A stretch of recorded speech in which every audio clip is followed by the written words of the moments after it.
दर्श मिल गया, भाग्य मेरा खिल गया, गुरु दर्श मिल गया, भाग्य मेरा खिल गया। मेरी कुटिया में आन पधारो, स्वीकारो नमन स्वीकारो, गुरुजी स्वीकारो नमन स्वीकारो। मेरी कुटिया में आन पधारो, स्वीकारो नमन स्वीकारो, गुरुजी स्वीकारो नमन स्वीकारो। गुरु दर्श मिल गया, भाग्य मेरा खिल गया, गुरु दर्श मिल गया, भाग्य मेरा खिल गया।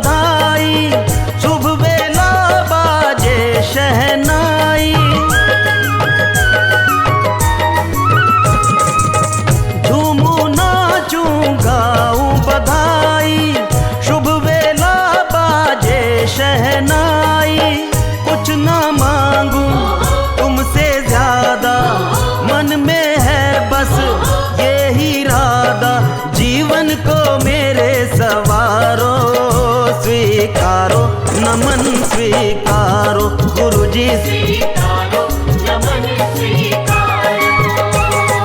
गुरु दर्श मिल गया, भाग्य मेरा खिल गया, गुरु दर्श मिल गया, भाग्य मेरा खिल गया।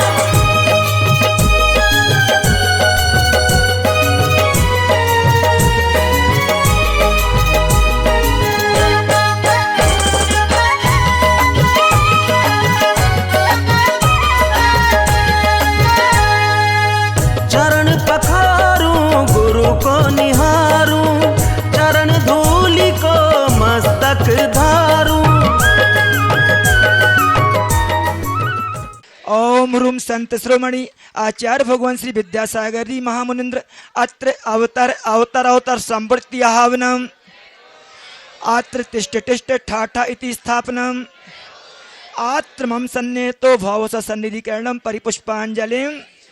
सांसारिक विषयों में पढ़कर मैंने अपने को भरमाया, इस राग देश की बैतरणी से अब तक, तब विद्या सिंधु के जल कण से क्रोध अनल में जल जल कर अपना सर का जीवन भर इस चंदन सम शीतलता पाने अब शरण आपकी, संसार ताप मिट जाए मेरा चंदन वन। ओम रूम संत श्रोमणी आचार्य भगवान श्री विद्यासागर जी महामुनिंद्राय सर्वेशाम संसार ताप विनाशनाय चंदनम द्रव्य पांति। जड़ को ना मैंने जड़ समझा, नहीं अक्षय ने अर्पित अक्षत है, अक्षय पद मुझको मिल जा, तब ज्ञान अरुण की किरणों से यह हृदय कमल भी। ओम रूम संत श्रोमणी आचार्य भगवान श्री विद्यासागर जी महामुनिंद्राय सर्वेशाम अखंड अक्षेप प्राप्त अक्षतांद्रव पांति। यह मदन विजेता बन न सके वह भाव हृदय। ओम रूम संत श्रोमणी आचार्य भगवान श्री विद्यासागर जी महामुनिंद्राय सर्वेशाम काम बाण विध्वंसनाय पुष्पंद्र पांति। नय वेद समर्पित करके मैं तृष्णा की भूख मिटाऊं, अब और अधिक न भटक सकूं यह अंतर्बोध। ओम रूम संत श्रोमणी आचार्य भगवान श्री विद्यासागर जी महामुनिंद्राय सर्वेशाम महाक्षुदारोपनाशनाय नैवेद्यम पांति। ओम रूम संत श्रोमणी आचार्य भगवान श्री विद्यासागर जी महामुनिंद्राय सर्वेशाम महामोहांधकार विनाशनाय दीपम पांति। इन अशुभ कर्म ने घेरा है मैंने अब तक यह बस पाप कर्म तज पुण्य कर्म को चाहे रहा अपना। शुभ अशुभ कर्म सब रिपुदल हैं, मैं इन्हें जलाने ओने अब धूप चढ़ाने। ओम रूम संत श्रोमणी आचार्य भगवान श्री विद्यासागर जी महामुंद्राय सर्वेशाम अष्टकर्म दहनाय धूपम निर्वपांति। भोगों को इतना भोगा कि खुद को ही भोग साध्य और साधक ना था, जिसके द्वारा वह मिल बैठा मुझे। ओम रूम संत श्रोमणी आचार्य भगवान श्री विद्यासागर जी महामुनिंद्राय सर्वेशाम महामोक्ष फल प्राप्त है फलम निर्वपांति। जग के वैभव को पाकर खाने में ही मैं हूँ स्वतंत्र ज्ञाता दृष्टा, मेरा पर से क्या कहीं से अनर्घ पद पा जाऊं यह अरुण भावना। ओम रूम संत श्रोमणी आचार्य भगवान श्री विद्यासागर जी महामुंद्राय अनर्प प्राप्त है अर्घ्यम निर्वपांति। हे गुरुवर तेरे गुण गाने अरे आचार्य ज्ञान सागर ने सन 68 में मुनिपत दे डाला अजमेर नगर में। मानो रवितम हरने परिवार आपका सबका सब, जिन पथ पर चलने वाला वह भेद ज्ञान की छेनी से गिरी कर में हो। तुम हो अपने में समय सा, तुम स्यादवाद के प्रस्तोता वाणी वीणा के। तुम कुंद कुंद के कुंदन से कुंदन सा जग को कर देने तुम निकल पड़े, बस इसीलिए भटके अटकों को। वह मंद मधुर मुस्कान सदा चेहरे पर बिखरम मोहन है, या है कोई जादू टोना जो दर से आपके कर जाता नहीं चाहे। इस अल्प उम्र में भी तुमने साहित्य सृजन अति कर डाला। जैन गीत गागर में तुमने मानो सागर है, शब्द नहीं गुण गाने को।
गुरु नाम गुरु आचार्य ज्ञान सागर जी महाराज की, मूक माटी रचयिता आचार्य परमेष्टि गुरुदेव की, पूज्य मुंशी चंद्रबाबू सागर जी बा निरामय सागर जी महाराज की।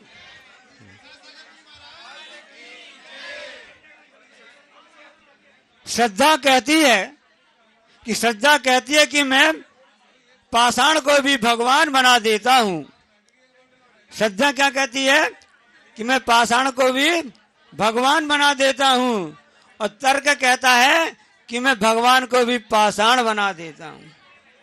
जहाँ श्रद्धा आस्था होती है, सभी लोग बैठ जाओ, जहाँ श्रद्धा आस्था होती है तो वहां पर अपने आप ऐसे भाव बन जाते हैं जैसे कि आप सबके यहाँ पर भाव हुए हैं। एक बार जोरदार ताली बजाकर सबके भावों की अनुमोदना कर दीजिए। हाँ,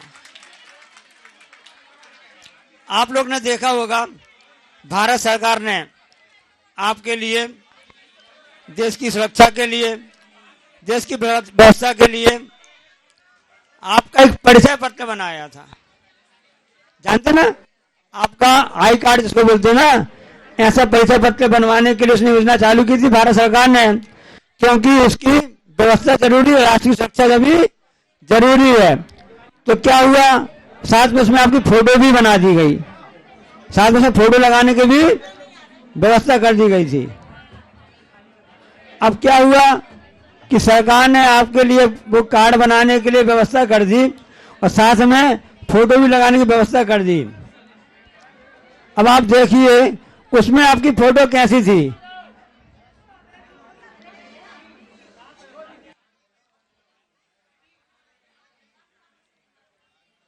उसमें व्यवस्था कैसी थी वहां? उसमें व्यवस्था ऐसी थी कि इंसान इतना बुरा नहीं होता है, ध्यान सुनना, इंसान इतना बुरा नहीं होता है जितना कि आधार कार्ड में दिखता है। सबके आधार कार्ड बने ना, सबकी फोटो कैसी थी, क्या वैसी है? इंसान इतना बुरा नहीं होता है जितना कि वह आधार कार्ड में दिखता है, और इंसान इतना अच्छा भी नहीं होता है, ध्यान सुन लेना, इंसान इतना अच्छा भी नहीं होता है जितना कि वह अपने फेसबुक में और व्हाट्सएप में दिखता है। पूरे चेहरे पर 56 टिकली बोलते ना, 6 चक्के दाग भी हो, पूरे शरीर में 6 चक्के दाग हो और झुर्रियां पड़ गई हो, कालापन भी हो, लेकिन आप इतने होशियार होते हैं जब व्हाट्सएप करते हैं उसमें कैसे कर देते हैं, हाँ, या अपने फेसबुक में जो भी आप डालते हैं ना अपनी फोटो, तो वैसे नहीं डालते हैं। तो इंसान इतना अच्छा भी नहीं होता है, इतना बुरा भी नहीं होता है जितना कि आधार कार्ड में दिखता है। इंसान इतना अच्छा भी नहीं होता है जितना कि वह फेसबुक में दिखता है। इसके आगे की आप आपको बताते हैं, इंसान इतना अच्छा भी नहीं होता है, सुनना ध्यान से, इंसान इतना अच्छा भी नहीं होता है, क्योंकि सब जानते ना कि संतान कैसी भी हो माँ को प्यारी होती है, लड़का हो या लड़की हो, वो व्यसन भी करता हो, गलत काम भी करता हो, तब भी माँ बोलती कि मेरा बेटा तो राजा बेटा है, मेरी बेटी तो रानी बेटी है। इंसान इतना अच्छा भी नहीं होता है जितना कि उसको उसकी माँ समझती है। और अगली बात ध्यान से सुन लेना आप लोग, इंसान इतना बुरा भी नहीं होता है, इंसान इतना बुरा भी नहीं होता है जितना कि उसको उसकी धर्मपत्नी समझती है। ये हमारी सोच है, कौन सी वस्तु अच्छी है कौन सी खराब है। वस्तु ना अच्छी होती है ना वस्तु खराब होती है। हमारी सोच, हमारा जैसा उसके प्रति भाव लगा रहेगा वैसा ही होता है। अब देखो चंद्रमा, अब चंद्रमा की चांदनी सबको अच्छी लगती है। जब अमरकंटक जाते हैं और रात में वहाँ रुकते हैं और नर्मदा का उद्गम स्थल देखते हैं, दूध धारा देखते हैं, कपिल धारा देखते हैं, और से उस पहाड़ी पर स्थित आदिनाथ भगवान का जिनालय देखते हैं, और गगनचुंबी ऐसा सहस्कुट जिनालय जब आप चांदनी रात में देखते हैं तो कैसा आनंद आता है, कैसा आनंद आता है। उस समय चंद्रमा सबको अच्छा लगने लग रहा है, लेकिन जब वह व्यक्ति जिसके जो व्यसन में लिप्त है, जो चोरी करना चाहता है, तो उसके लिए वह चंद्रमा की चांदनी अच्छी लगती है क्या, उसको पसंद आती गई। तो इसी प्रकार से हमें कहना है, हम जैसे भाव बनाते हैं वैसा ही कार्य होता है। पिताजी ने कहा, बेटी मैं तेरा शादी अच्छी जगह करना चाहता हूँ। ठीक है पिताजी, मैं तुम्हारे हाथ पीले करना चाहता हूँ, मैं तुम्हारा पिता हूँ, मैं तुझको जन्म देने वाला हूँ, मैं तुम्हारे शरीर को तुमको जन्म देने वाला हूँ। उस बेटी ने कहा, पिताजी मैं आपके कृतज्ञ हूँ, आपने मुझे जन्म दिया, लेकिन मैंने संगति की है मुनि महाराज की, आरिका संघ की, हमने तत्व उपदेश भी सुना था कि आप इस देह के तो आप मालिक हो सकते हैं, पर मेरी आत्मा के मालिक नहीं हो सकते हैं। अरे बेटी तू कैसा कह रही है, मैं तेरा जन्मदाता हूँ। ठीक है तात, आप सही कह रहे हैं, बड़ी बहन की तुम्हारी शादी मैंने कर दी है, बड़ी बेटी के हाथ मैंने पीले कर दिए हैं, अब तुम्हारा नंबर है, अब मैं तुम्हारे लिए अच्छा वर ढूंढ करके तुम्हारी शादी करूंगी, जो आज्ञा जैसी है। अब बेटी स्वाध्यायशील थी, पढ़ी लिखी थी और उसको संगति अच्छी प्राप्त हुई थी। उसने क्या कहा, उसने कहा तात ठीक है, लेकिन मेरे कर्म जैसा होगा, इस जीव ने जैसे कर्म किया होगा, जैसे भाव किए होंगे, वैसा ही मुझको फल प्राप्त होगा। अरे ढीठ लड़की, तू क्या कह रही है, क्या मैं कुछ नहीं कर सकता तेरा, क्या मैं तेरा करता नहीं हूं क्या? उस बालिका ने कहा, पिताजी क्षमा करना, हम अपने भावों के करता हैं, हम पर के करता नहीं है। ये आपकी मति ऐसी हो गई है कि मैं पर का करता हूँ, पर का भोगता हूँ, पर का स्वामी हूँ। आत्मा तो स्वयं का करता भोगता और स्वामी होता है। कैसे जवाब दे रही तू? पिताजी मैंने स्वाध्याय किया, उसी हिसाब से बोल रही हूँ। सब कर्म का होता है, जैसा होगा वैसा ही कार्य होगा। अच्छा ठीक है, तो मैं तुम्हारे लिए कैसे भी पति ला के दे दूँ, स्वीकार कर लोगी? जी पिताजी, आपकी आज्ञा सिरोधार है। अच्छा है, इतना तुमको विश्वास है? हाँ, मुझको वाणी पर विश्वास है, गुरु की वाणी पर विश्वास है, हमें भगवान की वाणी पर विश्वास है कि जैसा कर्म किया जाता उसका वैसा ही फल प्राप्त होता है। ठीक है, अब यहाँ पर पिताजी का अहम आड़े आ रहा था, यहाँ पर उनका अहम कि मैं करता हूँ, मैं इसको करने वाला हूँ, उनकी अपने मान कसाई आ रही थी कि मैं जो करूँगा वह ऐसा ही होके रहेगा।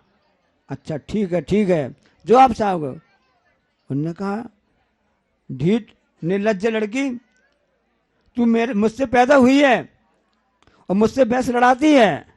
तो उस बालिका ने क्या जवाब दिया कि पिता ठीक है, मात पिता रज बीरज मिलकर बनी दे तेरी, मांस हास असुलरूर आदि की प्रकट व्याधि घेरी, काना पड़ा पड़ा हाथ चूसे तो रोवे, फले अनंत जो हमें धर्म विषय बोवे। ऐसा आता है कि यह देह जो है कैसी अपावन है और वह नष्ट होने वाली है, इसलिए इस देह को नष्ट होने के पहले ही धर्म ध्यान करना चालू कर दो।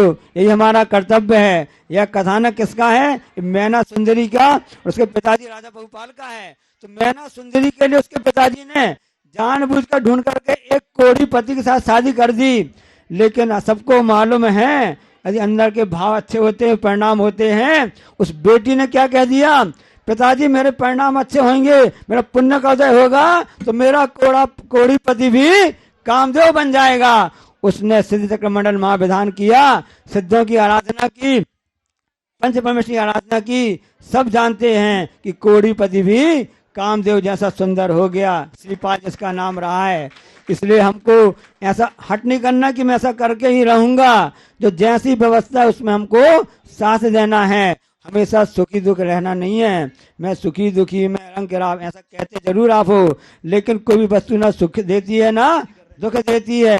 हमको यही करना है, अपने परिणाम अच्छे करना है। हमारे भाव अच्छे रहेंगे तो वस्तु हमको वह सुख प्रदान करेगी। इसी को बोलते हैं पॉजिटिव थिंकिंग, इसी को बोलते हैं सकारात्मक सोच। तो सभी भगवान के प्रति आस्था श्रद्धा रखें, अपने परिणाम अच्छे रखें, तो सबके परिणाम अच्छे होंगे तो हमारा कर्म का फल भी हमको अच्छा मीठा मीठा प्राप्त होगा। सबका स्वस्थ, सब लोग सब तन से मन से धन से सुखी रहें और आपस में शांति का अनुभव करें। इन्हीं मंगल भावना के साथ में बोले अहिंसा परमो धर्म की, जा वाणी के ज्ञानते हैं सूझें लोकालोक, सो वाणी मत साधु।